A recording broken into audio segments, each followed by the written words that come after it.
My name is Bob Plankers. I do a lot of writing, talking, general communicating about security and compliance, platform security and compliance. You've been disclaimed. You've been disclaimed twice. Actually, I want to talk about the second disclaimer. I'm so cool, I get two of them. This one's about context, and I really like the opportunity to talk about context. Security depends on the context that it's in.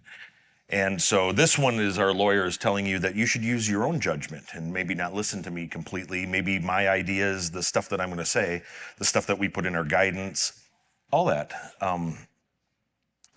Perhaps it doesn't go far enough for your organization. Perhaps it goes too far. Too much security is a bad thing too. You know, you can waste staff time, resources, budget, your will to live, that sort of thing. The idle timeouts, man, idle timeouts. But that's also where I learned the concept of compensating controls and compliance was idle timeouts and password complexity. By complaining to an auditor that was like, well, what do you want them to be set to? And I was like, it's negotiable. And he's like, oh, absolutely. And I'm like, oh, I like you, you know? And so I've done a lot of this stuff. I've been with VMware now, Broadcom, for 7 years talking about this sort of thing. Do it in the labs and that's not quite the same as your environments. So my goal today is to plant the seeds of ideas, things to think about, things I'm seeing as I talk to many of you throughout the year. And perhaps I have talked to you or your organization, your TAMs, your SEs will set it up sometimes. I'll talk about hardening. Get on calls so this is going to be a design conversation here. Hardening is neat. I'll get on calls talking with people who want to talk about hardening, and I'll talk about the security configuration guide, which we'll talk about in a minute here. I'll talk about that for a little bit, and then I'll drift off into, if you were in our hardware session yesterday, you'd know that John Nicholson and I are tangent machines sometimes. But or ever talk to me. But we'll drift off into identity management and access control and patching, and they'll be, Bob, let me stop you. We wanted to talk about hardening, and I'll say, I am. You know, hardening is a holistic thing. You know, it's not just a set of security controls. I've got a neat spreadsheet. I think Excel is the greatest database on the planet, and you can go through all of this stuff. If any of you are Star Trek The Next Generation fans or have been in the past, there was one time Captain Picard was yelling at Wesley Crusher, as he does, and telling him that you can do everything right and still lose. And that's the spreadsheet. You can do everything in it and still get hacked. And and those of you that, just as an aside, those of you taking photos, I'm going to publish the slides for this. I'll put it in our GitHub repository. So you can do whatever you want, clearly. I'm not going to come down there and stop you, but if you want to absolve yourself of photo taking, that's fine too. But anyhow, that's what the spreadsheet is. You know, you can do all of this stuff, but if you don't do good identity management, if you don't do zero trust, and I'm going to talk a lot about zero trust. I did this talk last year, and this is a fundamentally different talk, and I decided to make it a fundamentally different talk on Saturday of this week, so there might be a few blips in it, you know, and I'm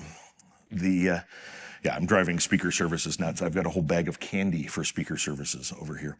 They told me it's my turn to bring treats. Anyhow, let's talk about the security configuration guide a little bit while we're here. So it's an Excel spreadsheet. Excel is very accessible to people, even if you don't have the Microsoft suite of tools in your organization. You can load it into Google Sheets or whatever. It's a number of columns across, number of rows. I think we're about to 300 now. VCF does have a couple of additional components in it, many of you have noticed. And so we're trying to add those. There isn't hardening guidance for some of these things, and prodding our engineering teams to start thinking about this sort of stuff, as we have for vSphere all along, is an ongoing process. But so this is evolving. So if you're using this sort of thing, and I do encourage it, check for whatever the latest copy is. Latest copy is dated Friday, and it's got a couple of things in it now. PCI DSS, we're trying to maintain the mappings for compliance. Some of you seem interested in that, and I understand why. So that's also going to go feed VCF operations. VCF operations now has continuous compliance checking in it, continuous security checking actually in 9. And that's also a process. It turns out, and anybody who's used this guidance before knows that some of these things didn't have APIs. There's been a lot of work for APIs that have gone into 9, for example, and standardizing APIs, getting APIs to places that there weren't good APIs before. And so that'll need to be reflected as we go here. So as that changes, I will change this too. We've got DISA-STIG mappings. We do ship the DISA-STIG. I'll talk about that in just a minute. The DISA-STIG is really a compliance framework or an implementation guide for the U.S. Department of Defense compliance framework. And if you're not U.S. Department of Defense, you may or may not be subject to it. You can do a lot worse than to use the STIG as a starting point for security. But we're trying to keep them as aligned as possible. Other thing though, secure controls framework. That's a meta framework. And it's all up on the, this is our GitHub repository. If you're of the security mindset that QR codes are evil, there's many of you that are not, clearly. This one's doubly evil because it goes to a redirector that goes to this. And I get comments from once in a while that people can't use bit.ly links and that's actually bit.ly, but if you're not checking for bit.ly, if you're only checking for bit.ly in your organization, I would question how good that security is.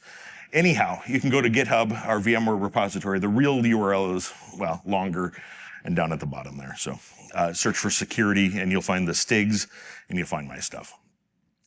One of the other things that's in, and I'll just take a little detour here before I get to the SCF stuff. I talked about how the hardening guidance evolves. And this is a good example of this. ESX is particularly chatty and has been out its syslog interfaces for a while because we've needed to raise the syslog log level from error to info to get things, authentication data and all of that stuff. But there's a whole new audit logging subsystem that has come out and that was part of vSphere 8 update 2 really introduced a lot of that stuff. And so I got a note from GSS the other day that I'm filling up everyone's local storage and things like that by continuing to recommend this be set to info. And if you've got the audit logging subsystem turned on, you don't need it anymore. So set it back to error. And so that's one of the updates recently to the hardening guidance. Like I said, it evolves.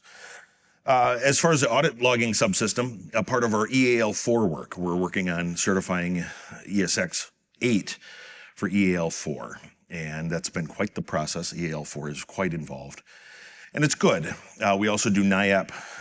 They're both common criteria certifications, but we do the NIAP certifications as well. We just got that for ESX 8 update 3.2. And that's nice because it's the NSA here in the US. That's the common criteria program is an international treaty. There's 31 countries that have signed onto it to mutually honor the security certifications each other has. And so NIAP is a partnership between NIST and the NSA to do that. And it really proves out what they're trying to prove is when we say that we have security, when we say that we do address layout randomization, when we say that we have isolation, that it works. And they gave us a certification, so it does. One of the other things about being in GitHub too, the perpetual question of what changes, what changed. And turns out GitHub is really good at that. If I just put the stuff up there in a format that's not, that it accepts. And so I've been putting, for 9, I'm putting it up in CSV format so that you can actually see, this is just an example. You can drill into the history. And you can see my typos in there too. Sometimes I'll have check-ins that are just fixing typos and things, but you can see what actually changed between 2 different commits, for example. Like in this case, I added secure controls framework mappings. And so the secure controls framework, I keep talking about it. It's an open source project, and we like customer feedback, and we get it once in a while. And sometimes it's offhand remarks. Sometimes it's even questions. Hey, do you guys have secure controls framework mappings for your hardening guidance? And that came in through our professional services group. Casey Reed asked me, and I'm like, what is the SCF? And so I looked at it and I went, whoa. If you think I am crazy about Excel, these folks are nuts, and I like it. They're my kind of crazies, and so it's an Excel spreadsheet. It's about 1,350 rows, by about 400 columns. There's 150,000 cells, something like that in it. And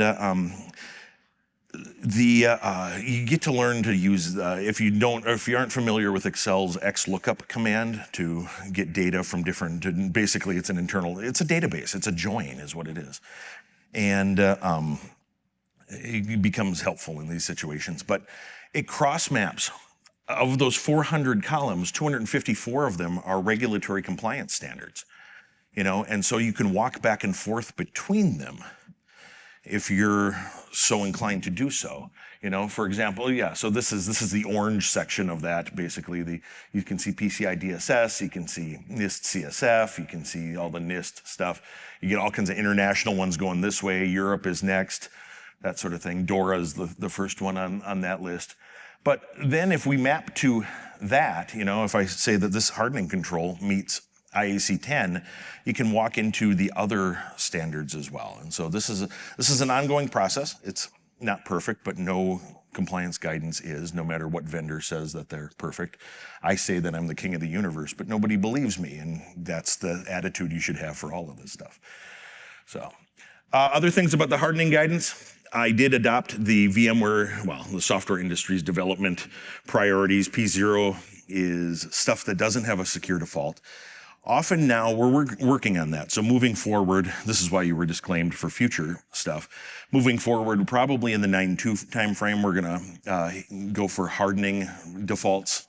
Again, we make a pass every once in a while to try to clean up hardening and try to make things that aren't the default, things that are P0s. I want to turn them into P2s where the default is secure.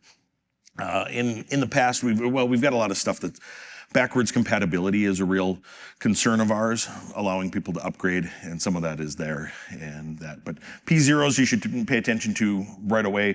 P1s tend to be the banners, the security banners of the world. And I know all of the threat groups, when they see a security banner, they say, oh, I'm gonna go somewhere else.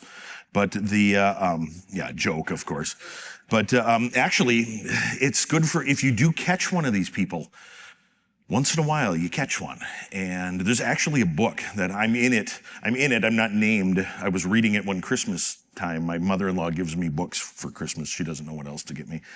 And so I'll send her a list. And she got me this. It's Offensive Security by John Strand out of Black Hills Information Security. And he wrote about an incident that I was part of where my cybersecurity guy basically did something that let for lack of a better term, I'll call him a hacker, let the hacker, he was my coworker actually for a while, let him off, or was looking like he was gonna let him off. And the only thing that saved us was that we had this freaking banner that said you couldn't be there. His lawyer was like, well, how would he know that he couldn't be there? Well, I mean, there's some clues that he didn't just log in, he did all this other stuff to break in, but yeah, it was the banner that let us prosecute him finally. So he was guilty. Anyhow, there's a couple other things. P2s, they're defaults, but they're still settable. And so every once in a while I get somebody like, why didn't you just get rid of the P2s in the guidance? We want to make the guidance smaller. CISA tells all vendors to make the guidance smaller. And I don't think they really mean make the guidance smaller. I think they mean just make it permanently secure by default. And that you can do that basically as long as the control is still configurable. We need to watch it because somebody will come along and it will configure it the way the attackers want it, that sort of thing. And so that's what VCF operations is going to be good for, watching that sort of thing. Continuous monitoring of that. In 9.1 will get even better. 9.1, there's going to be an emphasis on compliance. Saw that in the keynote this morning, the announcement of some compliance-oriented sorts of things. That's also bundled in with the sort of a reboot of live recovery as well. And so there'll be more on that moving forward, but lots of interesting stuff there. I am leaving the advanced stuff in. There's a number of things that are dangerous. And I like documenting the dangerous things too, because in a lot of cases you can use them if you're not in certain, again, it's about context. I don't know your context, and if it's a tool you can put in your toolbox and pull out from time to time to help you, that's good. And I want it documented somewhere. I want it to be visible. But you should use care. We really try in the hardening guidance to have some discussion of what you're going to break, considerations, things like that. And so keep that in mind. We've got CIS benchmarks out there. We don't have anything. CIS is their own entity, and despite what I try to convince them to do, they do their own thing anyhow. It's still ESX only. So if you want to harden vCenter or SDC Manager or operations or any of that stuff, you're going to need our guidance. We're working on it. We're going to talk to them. If you're CIS customers and you use their stuff, you should encourage them to, I like the words listen to Bob. So, but I'm hoping my wife is not watching this. Yeah, so there's that.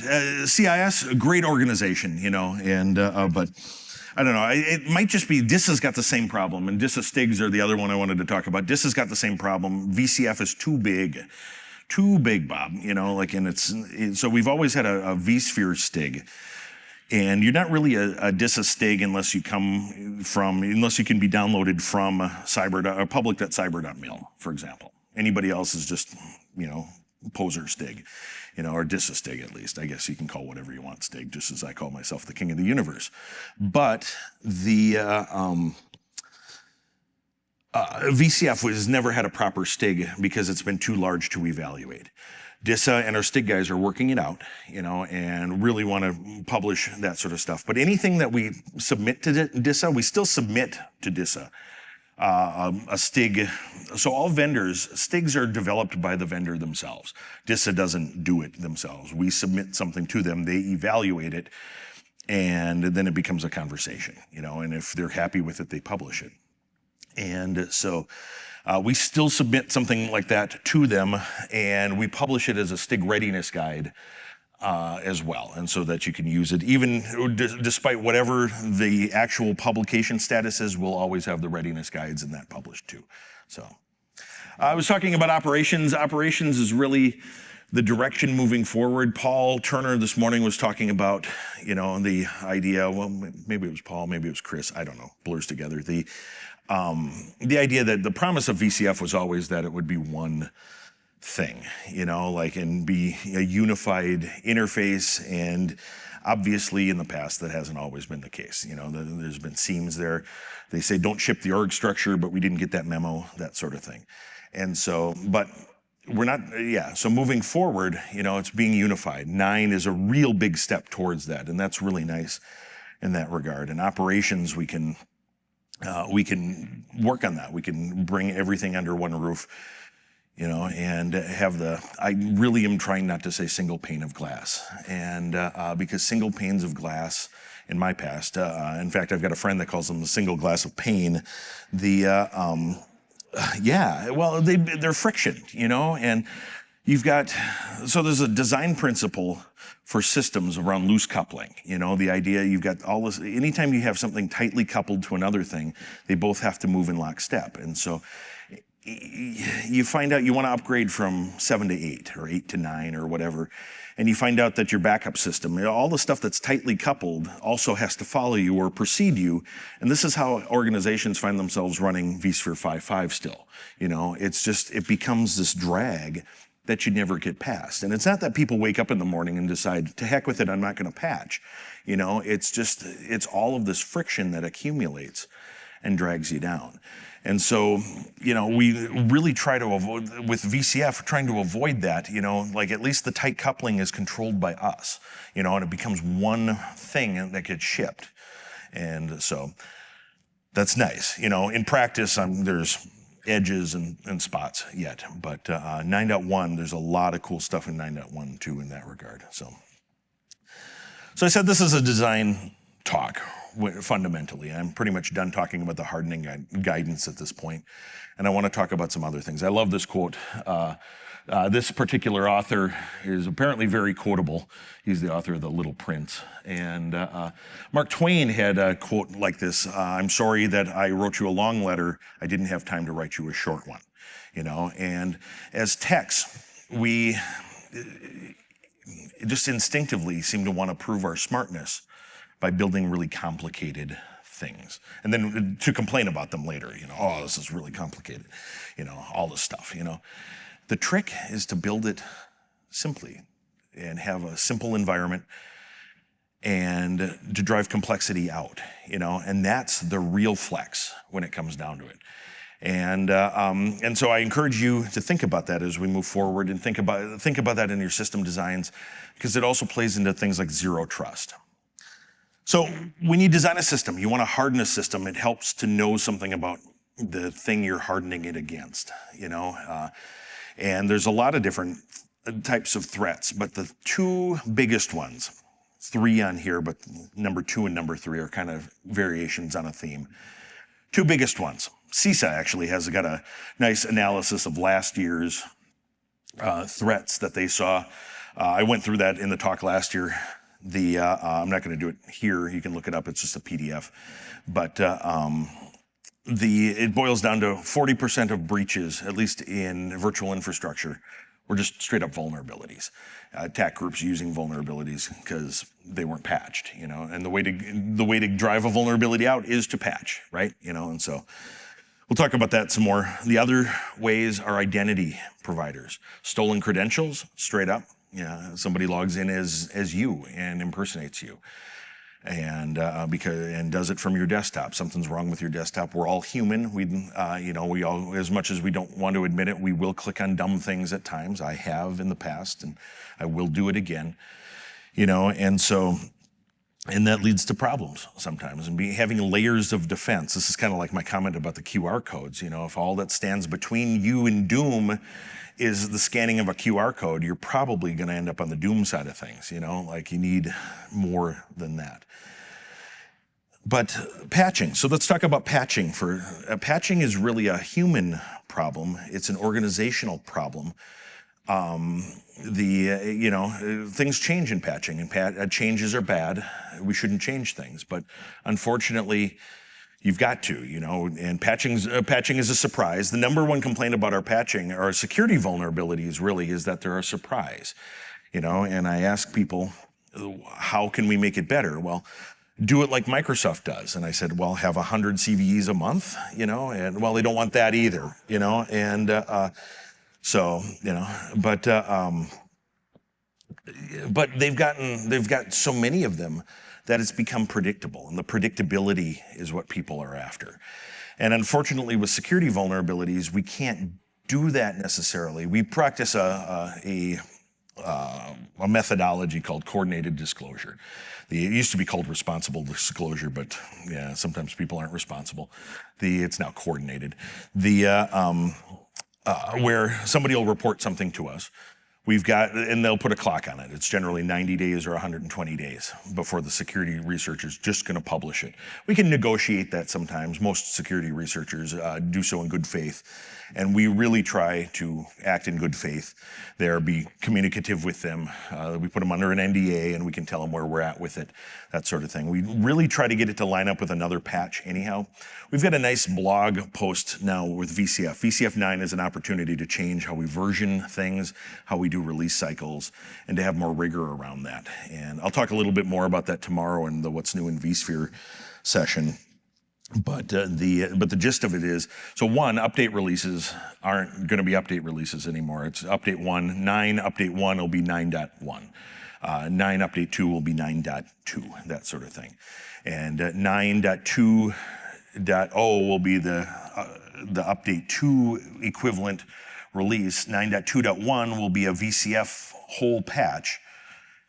9.2.1.1, that fourth digit, will be an asynchronous patch. So security, you'll see a lot of security stuff as, you know, as that 4th digit, that sort of thing. But we really try, if we can hold it to, and we're going to have repeatable schedules. We'll have monthly patches, we'll have quarterly patches, that sort of thing. And if we can, we really try to hold it for that, because then it gets rolled up with all of the other patches that are going in there too.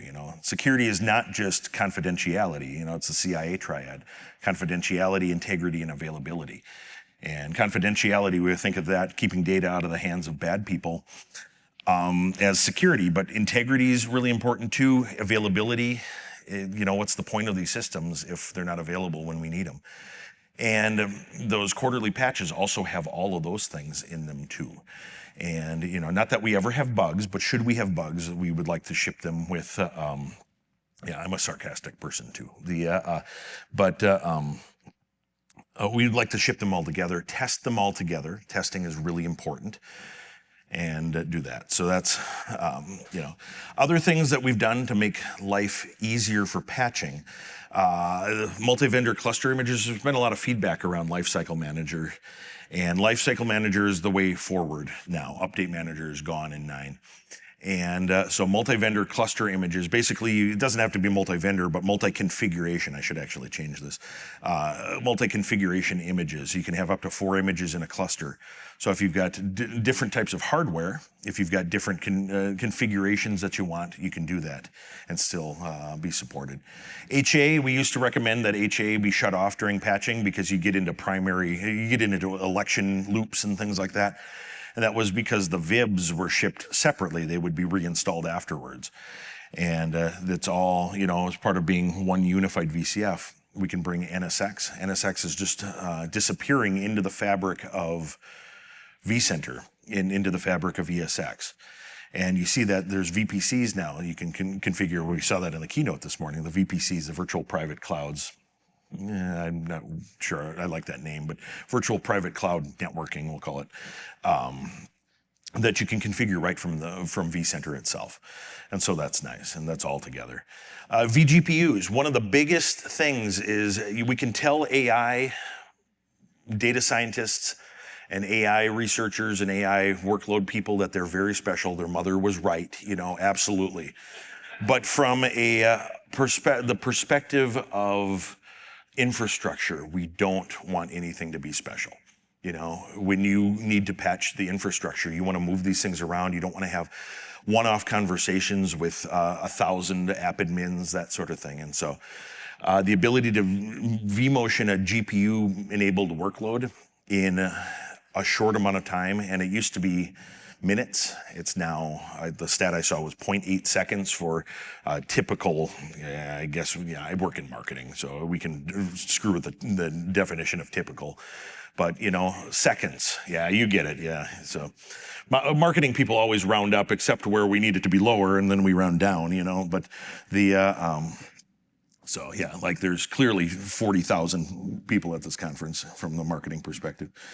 So the live patching, I want to talk about live patching. EVC, turn on EVC. Nobody turns on EVC because it's hard. And you needed everything in the cluster to be off.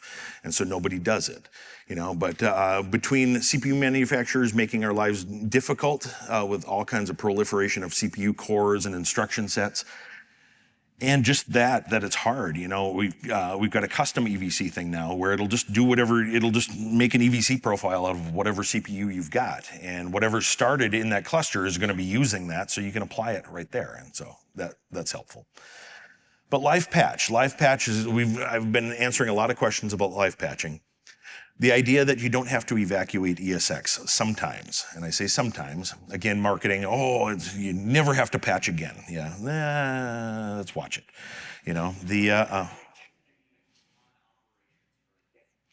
Marketing people, the operations people would kill the marketing people if they rode along. So I get a pass because I was you at one point, but no, live patch is cool. We shipped it in 8 update 3, but its scope was so limited that we've never been able to use it yet. It's just a virtual machine monitor, and turns out all the vulnerabilities have been somewhere else, and which is good, I guess. But it kind of stinks that we haven't been able to use it. 9, the scope is much more expanded. So 9, the scope is that we want about 80% of all patching that happens on ESX to be covered by live patch.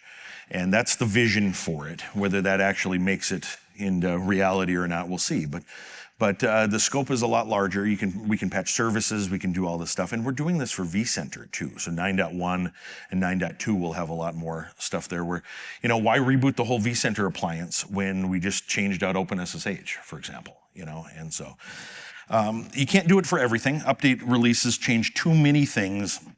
There's interdependencies between libraries and all kinds of stuff, and so update releases will still need a reboot. So you can't deconfigure vMotion or anything like that. But what happens with the host is it goes into partial maintenance mode. No workloads go out or come in, and then the patch is applied, whatever needs to be updated. If it's the virtual machine monitor or something, it's basically an internal process-to-process vMotion. We didn't call it vMotion, we call it fast suspend resume because we are bad at naming. And vMotion's the only good name we have, really. And then it comes back out of partial maintenance mode. I have never seen live patch work because I have TPMs. And that's the number one question. When do people who have done all of the security work get to do this? And it's 9.1.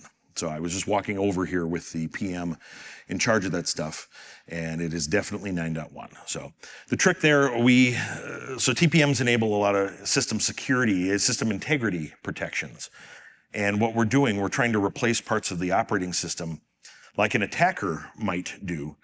We're trying to replace parts of the operating system while it's running. And so we needed to invent a way to identify ourselves versus the bad guys, and so that's there. Anyhow, so that's the scoop on that. Yeah, I think I got pretty much. You can't skip versions either. So if there's a live patch, you need to follow all of them along. But the idea of live patch is that this is quick and it should be easy to do, right? So, yeah. Excellent. So, yeah, let's talk about identity. Actually, I want to take a little detour. My friends, the Scattered Spider. I love these names. I think Scattered Spider is still better than Hello Kitty. That was just, and there's all kinds of names. There's Fire Ant too, that's been plaguing the world at the moment. And I get asked a lot about Scattered Spider. So Scattered Spider was also featured in that horrible remake of War of the Worlds. It's on Prime right now. I do not recommend it. 0 out of 10. I should have known when I saw Ice Cube there, but I did not. Yeah, so Scattered Spider, turns out they're just a ransomware group. Ransomware groups want to get you to pay, okay? So they're gonna do anything that they can to make you pay. And they're gonna corrupt your backups. They're gonna do anything they can. So we get asked, what are you doing about Scattered Spider? And talking about it is about as much as we can do because it's all the same guidance. And this fellow on Twitter had it, I like this, used without his permission here. Sorry, Dino. At the risk of angering people, I'll just say this. Attackers pwned your hypervisor control plane. What they did next was a stylistic choice on their part. They're trying to get you to pay. And yeah, chasing TTPs. TTPs are tools, tactics, and procedures. And so you'll see security people talk about that. You can identify attribution, figuring out who's breaking into your environment. Attribution is really important, and you can do that through TTPs. Hackers have toolkits too, just like we do, and in fact, there's a whole underground economy. It's not all that underground even. There's a whole economy for those toolkits and things. And so you can identify people by their TTPs. But chasing TTPs over focusing on proactively building defensible architectures means attackers will always outrun you. And that's my goal here today, is to talk about the defensible architectures. I've been accused of movie plots while we're talking about movies and bad ones. Here's a good one. I just watched it. If you don't recognize it, it's Sneakers. I just watched it with my kids. It holds up all right. I was accused last year of movie plot scenarios and things. And just because you're paranoid doesn't mean they're not out to get you, sure. But it was around the physical security, and I'll show you the physical security stuff later in the talk. Here, just recap it. I showed it yesterday in the hardware talk as well. Just things to think about. If you're going to do this, if you're repatriating, a lot of organizations are bringing things back. And all of this hullabaloo around VMware and Broadcom and licensing and all that stuff, there's a lot of people that are looking at their cloud costs, their public cloud costs, and bringing things back. And if you're doing that, do it right. If you're going to build a new environment, think about it a little bit, and that way you don't have to fix things later. But movie plots, the last year, So there's been implications that there's been exfiltration of data from secure environments through radios, and this is not a $100 radio. This is maybe about a $200 radio, but a $100 radio from Amazon, the delivered, you can have it shipped to your house by tomorrow, can beam text wherever you want, and the ranges are pretty good. And so, is that a movie plot thing? Yeah, it could be, Also movie plot, if Hack 5, the Hack 5 folks are interesting. They've got the Wi-Fi pineapple, if you've ever seen those. I don't know why it's called a pineapple, but it's just this little rogue Wi-Fi box that you can program to mess with people and do all kinds of stuff. This is the OMG cable. This is a cable. You might wonder why a lightning cable is $180, and that's no comment on Apple's pricing, but this is because it's got Wi-Fi in it. It's got an implant in it, and so you give this to somebody, and you can do all kinds of stuff to them. Is that a movie plot? That seems movie-ish, but that's real life. DEF CON was in Vegas here, 2 weeks ago, and these folks celebrated their 20th anniversary. So they had 20th anniversary Wi-Fi pineapples. They actually look like a pineapple. That's it. That was the pager. Thank you. It was the pager looking one. Thank you. Excellent. I knew somebody. I like you guys. Cool. So those are some attack vectors. Other things to think about in your design. It's not just about confidentiality. It's about availability and integrity too. So physical threats, physical security. You might not want to worry about physical security, but it does inform your system design. So take a case in point is data at rest encryption. And I'll talk about geopolitical threats later in the talk. And data at rest encryption is helpful. And it's usually a compliance requirement. vSAN ESA, by the way, is really nice. You get about 4 times the performance. If you have a choice now building things, don't go OSA, go ESA. It's about 4 times faster. And so we get asked all the time when you turn on data at rest encryption, what performance hit will that take? And of course the answer is it depends, because that's kind of the motto of IT, or in engineering at least. And but it depends on the workload and all that stuff. But if it's 4 times faster, and then you add stuff, you're still getting an improvement. John Nicholson and I basically have agreed. We'll just tell people you lose an X. It's 3 times faster now. But you get data at rest protection. So you need a key provider.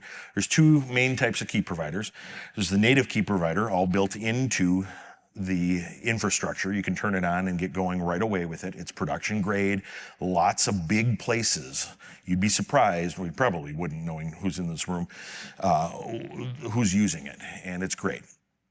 Standard key provider goes out to a KMS. And why would you do that if you've got native key provider? Well, native key provider pushes the decryption keys.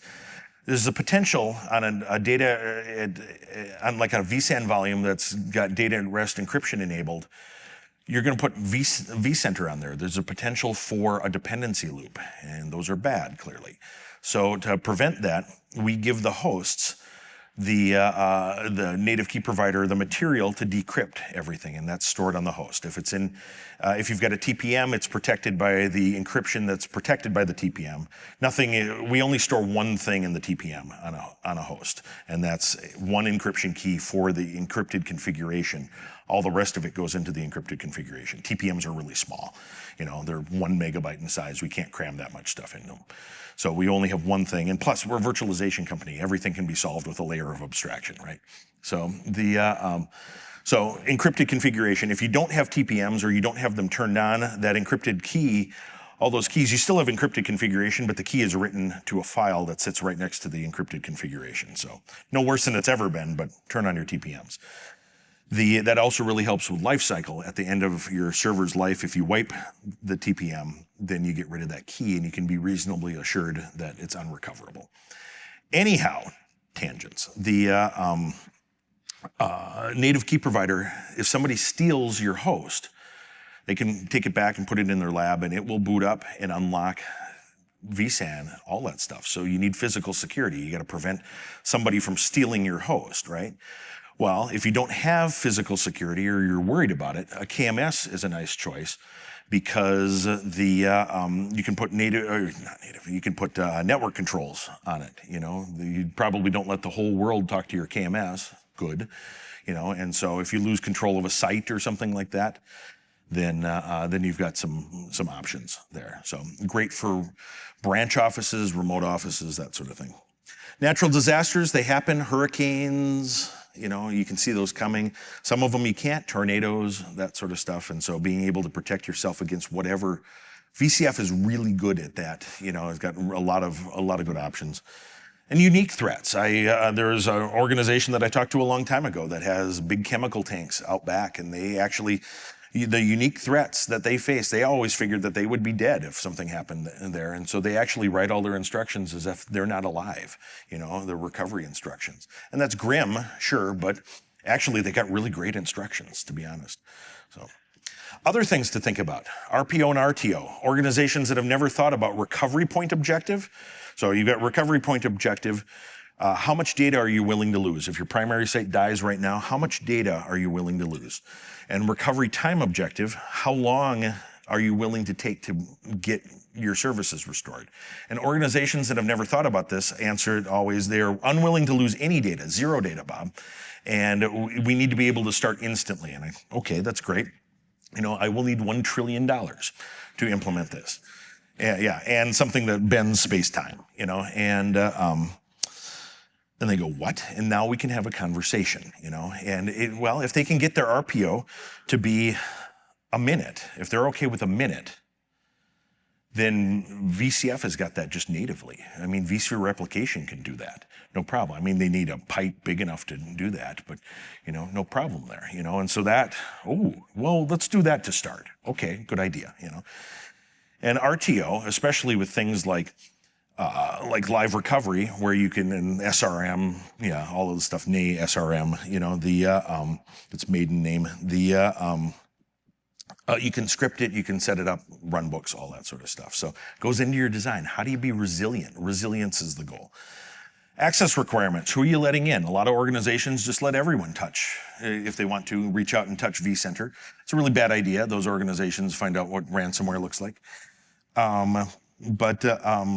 And then just the ability to grow, even little things like don't let your hardware vendor fill up all your slots. It's not, electrons aren't going to leak out if you don't fill all the holes, guys, and vendors do that because then you have to buy another server from them, and that takes time. You have to go back to the well and get cache and all that stuff and get it racked and stacked and all this stuff. And or you can just buy RAM and go out and stick it in. So yeah, pardon me? You can download RAM, yeah. It's called memory tiering, right? So RAM doubler from back in the day, yes. So the memory tiering, I actually think memory tiering is really cool, even from a security perspective. So twice the density, and it's new. I will caution that it is new. A lot of our technologies are really old, or they've been improved over time, but we really know the performance characteristics of them, that sort of thing. Memory tiering is new, and there's not a lot. Hasn't been a lot of exposure to workloads yet, and it's got cold start concerns, so it's great on a running system, but when everything's off and you need to boot at a failover site or whatever, how's that going to work? Do you need to spread out your timing for restarts and things like that so that memory tiering can kick in? If you don't have enough RAM just to host everything to start with, and so something to think about, But I think it's really cool that we have shown that you can basically double the density of a host. And the performance hit, none of this stuff is free. You pay for it in performance, it's 5 to 10%, so having options is really nice. Let's pivot for a second, talk about zero trust. Zero trust is really hard for organizations. It's really easy to say, and a lot of organizations say a lot of stuff about zero trust. But zero trust is not just about firewall rules. The vDefend guys talk a lot about zero trust, and and that's good. They've got a part to play in all of that stuff, workload security and things. But from a platform perspective, having walls, and then bringing the things, what it's coming down to, really, in my mind, and this is some opinion, and it's for debate. This is why the context discussion happens early in these talks. Is bringing things that you trust inside your walls, inside the circle of trust. and and deciding, really evaluating trust in your organization. For example, I'm going to pick on identity providers because it's one of the large attack vectors that's out there. Most of what I hear about, frankly, is identity provider breaches and things that your identity provider can do to you. Your identity provider. So if you've got a separate group that manages the identity provider that you are connected to. There's a guy staring at another guy over there. I hope everything's okay. No, sorry to call you out or whatever, but yeah, I get the sense that perhaps you've said this before. The identity provider, you trust it implicitly. The admins of the identity provider have implicit access to everything in your organization that trusts their systems. And I often hear, no, that's not true. And so think about it. They can change your group membership. A group membership in AD, for example, doesn't even require full domain admin. There's lower levels of admin access or of permissions there that can manage groups. And so you've got the ubiquitous VMware admins group out there. Who can edit that? They can reset user passwords. So that's the MGM Grand hack from 2 years ago. MGM Grand hack, the attacker found the Okta administrator on LinkedIn and called the help desk. Very cheeky move there. Called the help desk and impersonated the guy and got the help desk to reset his password. Game over. End of story. And anybody who can reset user passwords. So now the help desk has implicit administrative access to every system in your organization.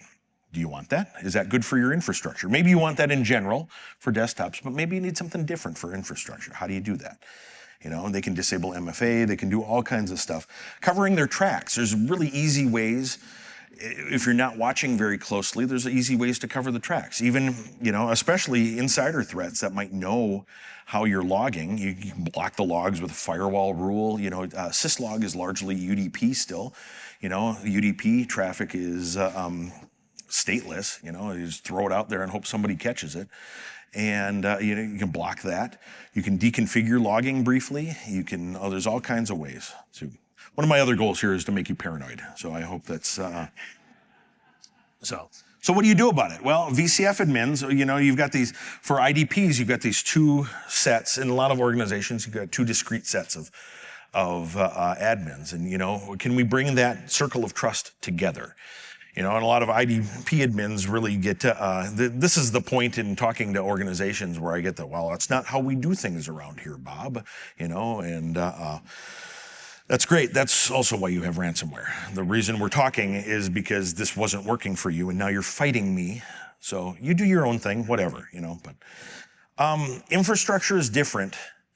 The other thing that I see a lot is, why do the VCF admins think they're special? Well, they are, and they have, like I was saying, VCF admins, the organization has already implicitly or explicitly, usually implicitly because they haven't really thought about it, all you folks in this room, if you're VCF admins, or vSphere admins or whatever, have implicit full access to your entire organization's data.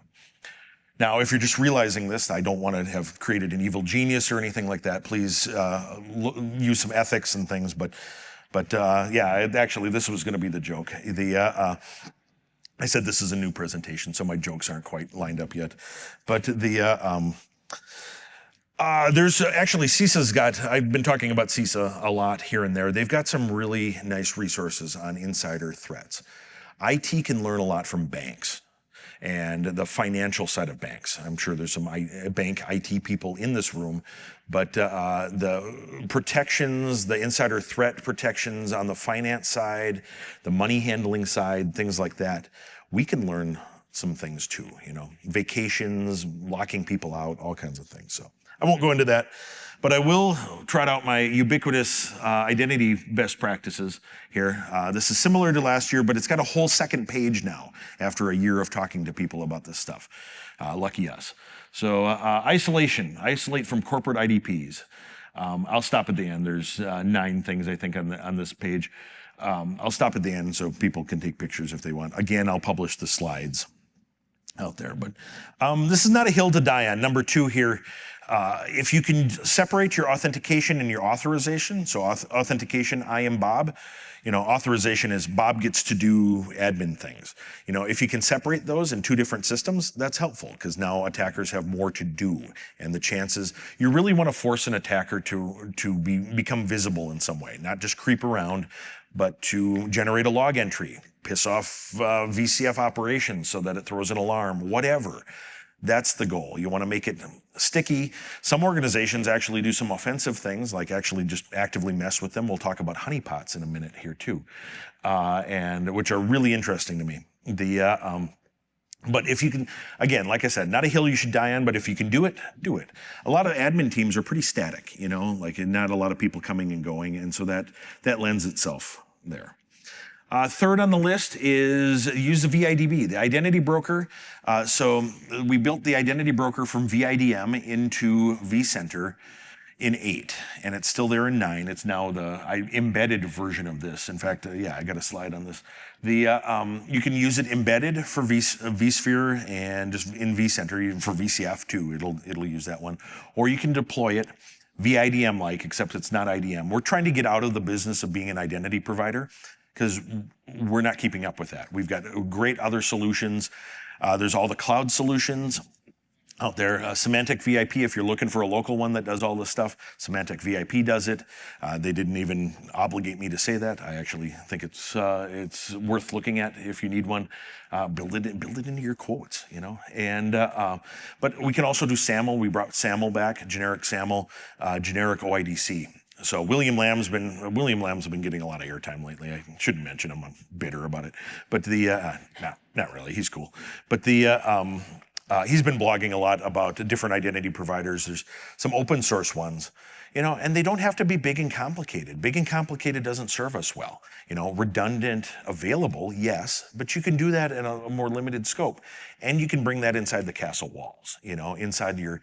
And if you've got identity provider folks that don't like, they're taking it personally, that this is some sort of attack against them, well, it might be, yeah, I guess we are saying that they're maybe not trustworthy in that regard, but it's different, and maybe invite one of them in. If you're not identity provider folks, if you're going to use the same technology that you're using for the rest of the company, maybe you have a separate Okta tenant, for example, and maybe you invite one of them in to help you maintain it in that, but you bring them into the circle of trust. They become a VCF admin and not vice versa. You don't have to trust the whole gob of them there and all of their systems. So fourth, not second, the second, I guess, restrict access to vCenter. More and more, you got to figure out your levels of trust. Who needs access to this stuff and why? And you got to start saying no, frankly. Should you put vCenter in the same management network as ESX? I personally think that they're the same security level. Basically, if you have access to one, you've got access to both types of interface. That's just the way it is. Maybe you disagree. I actually really don't like it when I see a firewall separating, and this is just me being bitter about bad firewall rule updates, basically. But when you've got a firewall separating vCenter from the management interfaces, and somebody has a bad update or IDS downloads, maybe there's a regular download of IDS signatures and things, and one of them's bad, it's going to happen, and it's going to make for a bad day. If you've got vCenter inside that boundary, then at least the problem happens not in an operational sense there. The same goes now for VCF operations, though, too. VCF operations has got privileged access in many cases to VCF. And so I don't have a good answer for this one. I could tell you that I do. I could make a recommendation. I do need to change the slide. We now call it ESX. The name ESXi got 25% more efficient here, thanks to branding. But and I've already had the questions that didn't we have ESX? Yes, we did. Brand doesn't care about that. And so officially everything is now ESX, even though we still have some ESXi. So pardon us when we say ESX, we don't mean 4.1 from 2010. So anyhow, The vDefend is super helpful for protecting workloads. It scales with your environment. It's nice. I'm really not trying to make this into a marketing thing. I do actually like it for protecting workloads, but it can't. I'm an infrastructure guy. I'm a platform guy, and they really can't help me right now. We've got all of this roadmap stuff for that to be true moving forward, but it's not here yet. And so we still need to think about it in terms of protecting things being different. And different is bad in this regard, but we still have to figure it out. So next on my list, restrict access to ESX. vCenter's got a good RBAC model, role-based access control model. All role-based access control models have warts and oddities in them and all that stuff. And but it's been around for a while, like 20 years. Infrastructure systems, anything you trust, anything that you connect to, it'd be nice if they followed these same guidelines too, because you trust them and that's a path in. Reducing permission. Service accounts are awful, but they're a necessary thing, necessary evil. There's a couple of different ways of dealing with that. One, there's three different ways that I can think of. One, ask your vendor, like your backup system vendor, hey, what are the minimum permissions that I need? And they'll look at you and go, huh? And then they'll write a white paper and send it to you. That's what we do, so they do it too. Two, while you're waiting, there's a privilege recorder. It's a little funky to use. It's API based. And it records everything that's going on a vCenter. So you're going to need to have a quiet test vCenter to do this. Or three, the way most people do it, which is just the brute force way. You set up a role that has no privileges whatsoever. You log into it and try to do something. And then the log will say what permission you were missing. So you go add that. And then you try it again, and then you go add another one. And this is going to take an hour and a half of you beating your head against your desk, but then you're going to be done for the next 10 years. So that's generally how people do it. Your IDPs. So now that I've promoted you all to IDP admins somehow here, your IDP, you should turn on the advanced parameters or the advanced settings in there. And with great power comes great responsibility. There's a real movie theme going on in this talk today, but you can turn things up for yourselves, and you can lower and on the next page I've got lowering auth token lifetimes, for example. You can enforce more security on yourselves. Don't go crazy because you still have to use these systems. But things that would drive the normal populace, all the normies out in your organization, that don't like authenticating every 48 seconds, you get new opportunities when you're your own group, and so take them. Geographic location, especially. If I'm sitting in the cube across from my IDP guy or whatever, and he sees that I've logged in from Guam, that's probably bad, and so, VPNs, I guess, at the very least, you should check, and block it. For infrastructure stuff, you should block first and ask questions later. That's not always the case with normal app access. Access logs. A lot of cloud IDPs don't keep a lot of access logs because it costs money. On-premises things are different, have different economic considerations there. But because your infrastructure IDP is smaller and probably will have less authentication traffic on it, it will you can keep the logs for longer. The logs will be smaller. Intra ID has got this thing that's on by default that is generally considered bad news. It's called Seamless SSO. If you're using it, turn it off. I'm not going to get too far into it for fear of Microsoft accusing me of bashing them. But if you just search for that on the intertubes here, you'll see all kinds of blog posts by security people that are much more qualified to talk about it for Intra. Audit. There's best practices for your IDPs. Also find out that a lot of people, there's all these open source tools for scanning and evaluating Active Directory.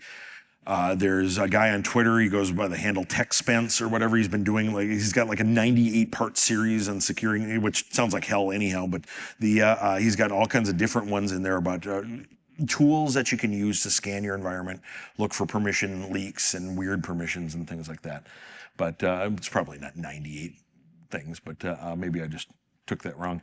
Lower your authentication token lifetimes. This is actually, so there's a reporter out there that really has an axe to grind with Azure. I don't know what they did to piss that guy off, but there's all kinds of stuff, and he's been writing about stuff. And one of the breaches in Azure was, one of the big breaches from a couple of years ago was that attackers were able to get a hold of an authentication token that had a really crazy long lifetime, and then they could do whatever they want. It had privileges, all kinds of stuff from a developer who had administrative access to stuff.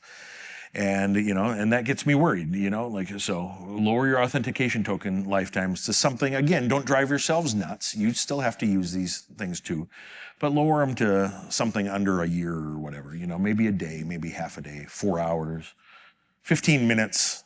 Sorry, PCI, 15 minutes doesn't sound nice. But here's the trust thing though, and this is why I added the second page really, is quit adding systems. So I talked to an organization that followed your advice, Bob, and we've now got 2 IDPs, and they connected their user provisioning systems and all their monitoring systems and all that stuff to the second IDP. Well, okay, you just inherited all the trust again, right? And so, yeah, well, that's not how we do things. Well, okay, so just watch what you're doing. Yeah, the but that's not what we do here. The monitoring systems. So this is interesting, I heard SolarWinds mentioned the other day too, and I got thinking about this. Monitoring systems often have a way to execute arbitrary commands as defined by the monitoring system. And now you trust the admins of that system implicitly in all of your stuff. See how this is infectious? This is disease sorts of infectiousness here, this trust stuff, and not to get you all paranoid, but that's where we're going here. And then the help desk one. Anybody outside of your circle of trust shouldn't be allowed to reset passwords, reset authenticators, reset MFA stuff. For administrators, and that's even tricky in situations where you've got trusted administrators all over the place, remote work, because there's a story about that CEO or CFO that got conned out of millions of dollars by an AI talking head. And that, how do you know that it's really, Richard here, I'm going to pick on you, Richard, sorry. Richard calls me and Bob, so maybe he calls me and tells me that he just reset his password, now he can't remember it. That I totally get, okay? Yeah, Richard, yeah. What does it say? So yes, exactly. This is having ringers in the audience. So, but so that I totally get. I get back from vacation. I try really hard not to reset my, Broadcom makes me reset my password. It seems like right before I'm going to leave for vacation. That's dangerous. But but he calls me, says, I don't know can you reset my password? Well, how do I know it's him? This is, and I don't have a good answer. I was thinking about this morning, in fact. How do I know it's him? And I actually thought I'd pick on him. I figured he'd be here. But how do I know it's him? That's a conundrum for you to figure out. Maybe you have a shared secret, a code word. Maybe you have an organizational VCF admin safe word. I don't know. If you need an excuse to do this stuff, you can always blame compliance. Compliance is a thorn in our side at all times. We can use them for some things at times. Part of my career, I learned that you can actually feed compliance auditors findings if you want to get stuff fixed. Not that I'm saying be subversive, but hey, whatever. You can also say, hey, we're just reducing audit scope. Yeah, well, you are. You're reducing attack surface, all that sort of stuff. And so that's interesting. Let's see, we've got a little ways to go yet. Physical environments. This is the movie plot stuff that I was accused of last year. But you do, especially in co-location facilities, you might be next to people that would like to see your demise. Maybe they won't actually act on it or anything like that. And I remind people that cameras show you that something happened, but somebody that wants to do something to you may be willing to risk being caught on camera. A camera is not an active defense. And so pieces of wire through a mesh front of a rack and all that stuff. Again, maybe I'm going too far here, but if you're doing something new or redoing something, think about this stuff. What information are you leaking out through the LCD panel on your Power Edge or your HPE box. ProLiants, are they still ProLiants? That sort of thing. Just something to think about there, you know. And also, to me, you don't have to install actually, one of the nicest things about Lifecycle Manager now is you can uninstall, if you get hosts with pre-installed ESX, which is nice, it'll come with all your vendor stuff. And all that vendor stuff is just more crap to maintain. Most of it you don't need at all, you know, and you can uninstall that. You can, in Lifecycle Manager, if it's not part of your image, will remove it, and so that's nice. Server firmware, I mentioned this yesterday in the hardware talk. I'm not going to talk through the entire thing because I'm starting to cause brain death here. But yeah, a big point here, servers are shipped in a compatible configuration. And that compatibility is like ESX 6.7, okay? There's a lot of stuff in the BIOS that you can turn on, like you'll mouse over the tooltip and it'll say, this improves performance by 10,000%, and you'll see it's off, you know, and so turn it on, you know. If you do this on one host, pick one host, turn that stuff on, and most of the iDRACs and ILOs, you can export the configuration and then just import it everywhere else, and so that's really nice. If you turn on confidential computing stuff, like AMD SEVES or SEV SMP, then you can use it later. And just turn it on in software later. You don't have to go back in there and mess around with it. TXT will use it if you can turn it on. There's some situations now. There's a whole matrix on where you can turn it on and turn it off. If you can turn it on, use it. USB only. Do you want people to be able to plug in storage devices to your USB? You know, or conversely, are you going to need to be able to do that? You know, don't lock yourselves out of your own machines, please. So too much security, too many secrets, Marty, you know, but ESX can control the CPU power states. Power is becoming, we heard data is the new oil this morning. I'm not even sure what that means, but power is really the new oil. Data centers are running out of power. All this AI stuff is really consuming a lot of power. And so, and every watt you spend, every watt you burn in your servers, it takes 1.5 watts to remove that from your data center. You know, you can save some money and keep things cooler by just letting ESX control it. You don't have to turn it to 11 anymore, turn it to hardware turbo. So, and then for server management controllers, the iDRACs and ILOs of the world and similar things, the OS pass-through NIC is just a backdoor. You know, I believe VxRails need that. I'm sorry. So yes. So don't shut off Redfish for VxRails, says Richard, who I picked on. So. Yeah. I'm sorry, Richard. Okay, I'll put an asterisk. So. Yeah. So. All right.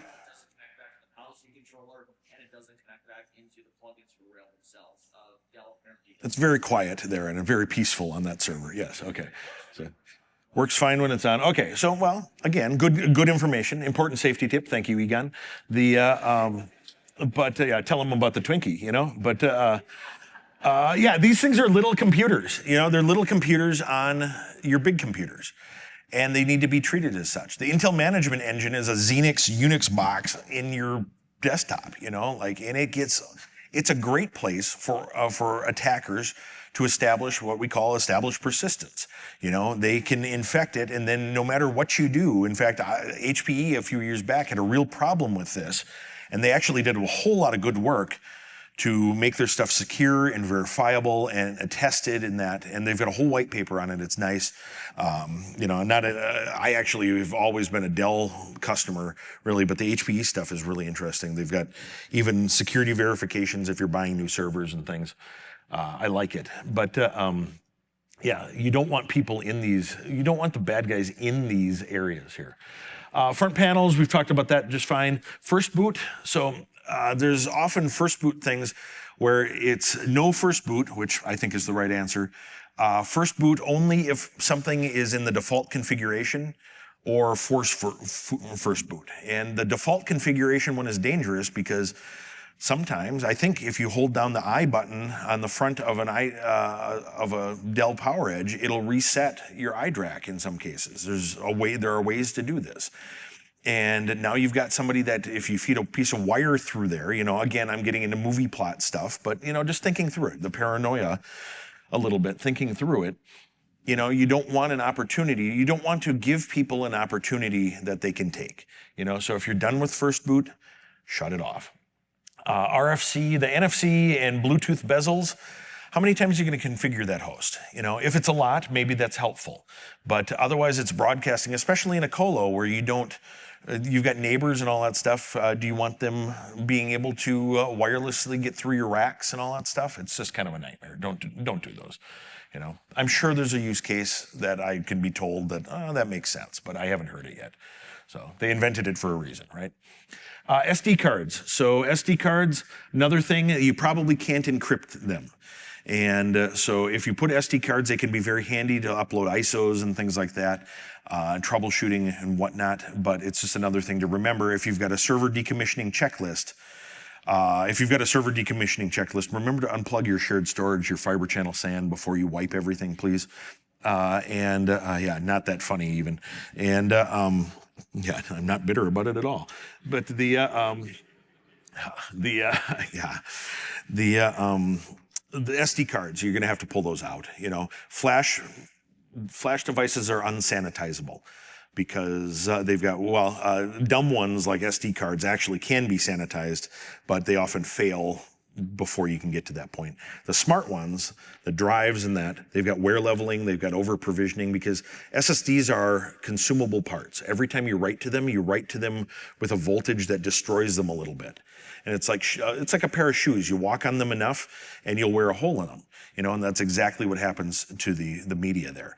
And so you destroy it a little bit and it's, basically, so the sparing and all that stuff that happens at a level underneath it. And can you trust that the secure erase is actually going to securely erase? Microsoft has said no. And their BitLocker doesn't trust any. They did a whole study of a ton of devices a few years ago and concluded that it's wildly unpredictable what you get, whether it actually works or not, the secure erase. And BitLocker will not rely on hardware encryption on a drive at all, for example. And so I tend to agree with them on that. So anyhow, something to think about. I always had a drawer in my racks, especially remote data centers, that just had a little box of all of the old SD cards and all that stuff too. So rather than trying to figure out how to destroy them, we just kept them there for eternity. DNS exfiltration. We're going to get into some newer advanced topics here. DNS exfiltration. So DNS is UDP, largely UDP still. UDP is largely untracked by organizations, and so what attackers can do, especially if they don't so the ransomware groups are scary and loud and all that stuff. It's the ones that creep around and don't want to make a sound in your infrastructure that are really the threats. And especially if you're a company that makes something or has you're publicly traded and they can get your financial results ahead of time, that sort of thing. You've got a lot of information that they want to steal. They can make money off of or whatever, give to their own manufacturing base if they're a nation state attacker, that sort of thing. And so one way they do it is through DNS queries. A DNS query, if they keep changing, there's a couple of different ways to do it. You can mess around with a payload. The payloads aren't large, but they've got time. They don't want to attract attention, so they just send a DNS query every once in a while out. And they've got a piece of software that chunks up your PDF file or whatever into little bits. And it sends it to what looks like a rogue DNS server, but it's not. It just collects the little bits on the other end and reassembles them because, so that DNS query will go to your resolver or go to a resolver, and the resolver, it won't be local, probably, the infinite world of Unicode, basically. It won't be local. It'll send it out, and then it will, it'll get there. And they just keep changing it. So you'd say DNS cache. What about DNS cache? Well, they just keep changing the query string, the host that they're looking for, and they can keep getting this stuff out. And nobody's stopping it. And it's a little scary. You can You can help limit it. This is somewhere where distributed firewalls like vDefend can help. You can put ACLs on your network. You can put your perimeter firewalls. You can say the only DNS resolution that's going to happen in my organization are these 3 approved resolvers. Done.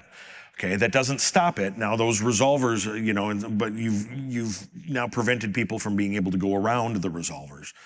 And then what you can do, there's a variety of services out there now that can help with this. NextDNS was one that I saw the other day, for example. You can set your resolvers to forward their queries to another set of resolvers and to a service that's monitoring this stuff. I believe vDefend has got something on that too, but it watches it from externally or whatever. It's not actively. Again, it's a monitoring thing. You'll be able to tell that it's there. Some of the other services are able to block it based on known threats and stuff. So something to think about, something to keep in mind. Honeypots, I mentioned that honeypots earlier. The honeypots are these, basically you put some sort of decoy out in your network that just sits there and you don't touch it. And anybody who touches it is a bad guy, then you try to figure that out. And you can do this in a number of different ways. So one, there's a great GitHub repository, this Parallax fellow has this awesome honeypots list. It's just, there's one, T-Systems does one that they call the Teapot, and and it's largely just, you set it and forget it. You set up an alert on it, and it sends you that. Thinkst does their canaries. The canaries are really interesting because they've also got canaries. So they've got honeypots. I think it's like $5,000 a year for 5 of them or whatever. And they're just set them and forget them. There's an alerting mechanism that you get. It's their own service. But they've also got honey tokens so that you can put basically booby trap a document repository. So that if somebody opens this file, you'll get an alert, and there's a bunch of stuff like that. And that's kind of wild. I kind of like that. But you can do it with VCF operations for networks. You can do it with vDefend too. If you've got an IP address, you can watch and log access on the network to a particular IP address. So you set up a host that's there and nobody touches it, yeah, I don't know how it would work with a CMDB, whether you want to put it there or not, that's sort of advertising it, but maybe disguise what it is, that sort of thing.